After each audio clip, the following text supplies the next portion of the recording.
Hello, welcome back. Jazz will never be the same without Chuck Mangione, whose flugelhorn once breathed life into candlelit dinners, peaceful Sunday mornings, and the soulful core of smooth jazz. At 84, he passed away, leaving fans in mourning and the music world in reflection not only about his legendary career, but also the mystery of his final years. While some say it was simply old age, those close to him suggest deeper layers. Chuck wasn't just a musician, he was a quiet revolutionary. Someone who took an instrument usually relegated to the background and made it the voice of his heart. With chart-topping songs like Feels So Good, he didn't just play jazz, he made it accessible, emotional and cinematic, touching people far beyond traditional jazz audiences. Born in Rochester, New York in 1940, Chuck grew up surrounded by music and hardship. His father, a hardworking ice delivery man, introduced Chuck and his brother Gap to the sounds of jazz legends, sparking a passion that would shape the rest of his life. By 10, Chuck was already mastering the trumpet, dedicating his childhood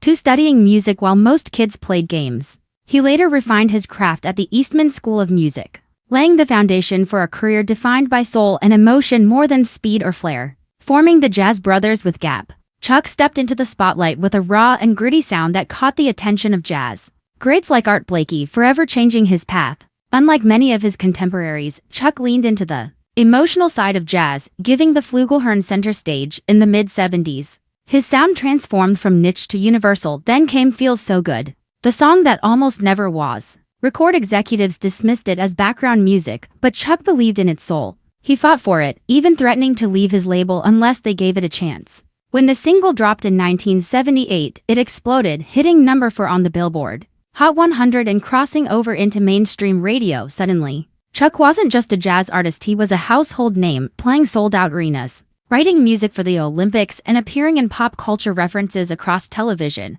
But the fame didn't bring peace. Chuck grew tired of being reduced to a one-hit wonder, of being asked to recreate Feels So Good over and over. In interviews, he voiced frustration that people loved the melody, but never asked about the meaning behind it. By the late 80s, at the height of his fame, Chuck quietly withdrew from the public eye. No big announcements, no farewell tour, he just faded. And the rumors began about his health, about industry politics, and even about personal battles. The truth was quieter and heavier. Chuck was burned out, disillusioned by an industry that demanded repetition over creativity, and behind the scenes, he had begun struggling with early-onset Parkinson's disease and a growing sadness that even music couldn't fix. In the solitude of his Rochester home, Chuck built a small studio where he continued to compose and play, not for fame or radio, but for himself. One of his most haunting works was discovered after his death. On an unlabeled tape, an emotional 12-minute solo with no edits, just him and his horn at the end. His voice breaks the silence. If you're hearing this, I'm gone, but don't feel sad. I lived my dream. It was his musical farewell, quiet and deeply personal. That final recording, which may soon be released in a tribute box set, is now seen as his closing gift to the world. His final years also unveiled a complex web of family dynamics and estate planning. Despite a close musical bond with his brother, Gap, the two grew distant, particularly over disputes involving re-releases of their early music. In his final will, Chuck left the majority of his estate, estimated at $8 to $12 million, not to family, but to a private foundation he quietly established. The Mangione Legacy Project, run by his niece Christina, will fund music education and preserve his unreleased work, giving Chuck total posthumous control over how he is remembered. This decision shocked many relatives, some of whom felt they had been emotionally cut off long before the legal documents confirmed it.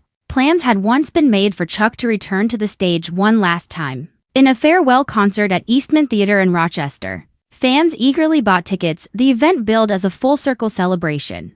But 3 days before the show, it was abruptly canceled. No public appearance, no explanation from Chuck himself. Insiders later revealed that his health had sharply declined, his hands unsteady, his breathing labored. During a rehearsal, Chuck attempted to play Feels So Good one last time, but stopped mid-performance and quietly admitted it doesn't feel good anymore. Rather than risk letting fans see him struggle, he chose silence. A few days later, he died peacefully in hospice, surrounded not by flashing cameras or sold-out crowds, but by a small circle of those who truly understood him. Chuck Mangione may have slipped away from the public years ago, but his music never stopped echoing. His final choices, from the secret recording to the foundation managing his legacy, show a man who knew exactly how he wanted his story to end, quietly, with integrity, and always on his own terms.